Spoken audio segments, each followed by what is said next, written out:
pridobi. Zatima i danima to želeo je pobedu. Otreko se svačega da našubi put. U igri prepunoj pravila, ulozi ogromni su, ali ništa ogromno ko Karina. Tarabaj 1-2, ta baca kada zaigra, jako teško da možeš da mu pariraš. Ako si baš zapeo, probaj da ga nadigraš, ali time u njemu samo budiš đavola. Fora je ta što daje celog sebe za ekipu navijači da se crveno-bele. Kada počne meč, u njemu nema ni mrva treme. Voli buku sa tribina, pionira i arene. U džungli je lav kralj, kralj koji reži na parketu, on je taj, od frke ne beži. U oku protivničkog tima, on je glavni negativan. Mnogi kažu da je kriv, iako nije krivac.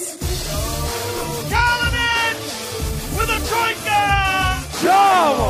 Kakvo zakucavanje, Kalinić, ovako treba ići u kontranapad.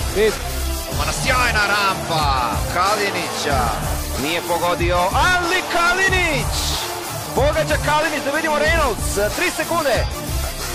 U duelu Kalina brži je od kamena, siguran u sebe pa kuca pored Hardena. Protivnik je vrti kao na roller coasteru, pitajte Borusisa kako je na posteru. U timu zna da igra gdje god ga trener stavi na terenu, samo mu je pobjeda u glavi. Ima pravo rešenje u svakom koraku, u posljednjim sekundama utiša celu moraču. Publika se ježi kada na koš krene, pogađa za 3 uz zvuk sirene. Napad protivnika često zbog njega stane, gradi lopte, skače, deli banane. Ekipa je kompletno zajedno kao sprave, posle meča budu svi podignute glave.